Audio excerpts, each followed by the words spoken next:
ఉప్పొంగిపోతుంది.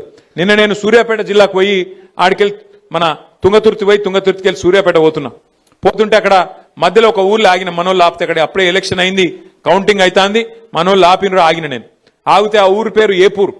ఆ ఏపూరు అనే గ్రామం నిజంగా ఎంత గొప్పగా అనిపించిందంటే నాకు, మంచిగా ఆడ చెక్ డ్యామ్ కట్టిరు.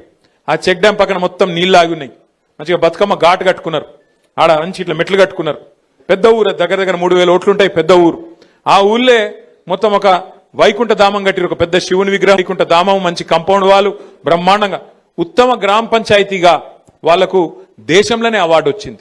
అట్లా ఆ తీరుగా పనిచేయాలి చేస్తే, ఎందుకంటే సర్పంచ్ చేయాలి, మీరు గెలిచిరు సంతోషం, 5 ఏళ్లకు మీరే ఉంటారు, గ్రేటు.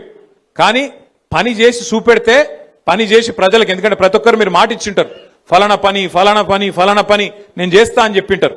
కాబట్టి మనం చేయాల్సిందల్లా ఏంటంటే పదవులకు వచ్చుడు ముఖ్యం కాదు, పదవులకు వచ్చినాక ఆ పదవికి వన్నె తెచ్చే విధంగా, ఆ పదవికి గౌరవం పెంచే విధంగా ప్రజల ముందు నడుచుకుంటేనే మనని యాది పెట్టుకుంటారు. ఇగో ఫలానా సర్పంచ్ గారు ఉన్న టైంలో ఇగో ఫలానా పని అయింది, ఇంత గొప్పగా పనిచేసి మా ఊరును బాగా చేసిండ్రు అనే విధంగా ఆలోచించడం జరుగుతుంది, ప్రజలు కూడా యాద్ చేసుకోవడం జరుగుతుంది.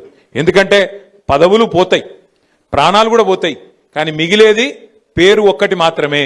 మిగిలేది మనిషికి జీవించినంత కాలం మంచిగా పనిచేస్తే మరణించిన తర్వాత కూడా మిగిలేది పేరు ఒక్కటే. కాబట్టి దయచేసి నేను మిమ్మల్ని కోరేది, ఏ గౌరవం అయితే ప్రజలు మీకు ఇచ్చిండ్రో, ఏ గౌరవం అయితే మన పార్టీ నాయకులు కార్యకర్తలు ఇవాళ కష్టపడి మీకు అందించిండ్రో, మీ గెలుపును అందించిండ్రో, మీరు ఆ గెలుపును ఆస్వాదించండి. కానీ మీకు వచ్చిన ఈ పదవిని ప్రజల కోసం, మన పనుల కోసం, గ్రామం పనుల కోసం పూర్తి స్థాయిలో వినియోగించండి. అండగా మేముంటాం. మన ఎమ్మెల్సీలు ఉన్నారు, ఎమ్మెల్యేల సంబంధించి మరి కొంతమంది ఎంపీలు ఉన్నారు, 4 రాజ్యసభ ఎంపీలు, అక్కడనో ఇక్కడనో కొంత నిధులు కూడా అందించే ప్రయత్నం తప్పకుండా చేస్తాం, భయపడవలసిన అవసరం లేదు. అట్లాగే మీకు ఫైనాన్స్ కమిషన్ ద్వారా వచ్చే డబ్బులు రొటీన్ గా రాజ్యాంగబద్ధంగా వచ్చేటి ఎట్లాగూ వస్తాయి. ఇయ్యకపోతే అసెంబ్లీలో, శాసన మండలిలో, పార్లమెంట్ లో వాళ్లను తప్పకుండా నిలదీసి ఆ డబ్బులు ఇప్పించే బాధ్యత కూడా మేము తీసుకుంటామనే మాట కూడా నేను మీకు విజ్ఞప్తి చేస్తున్నా.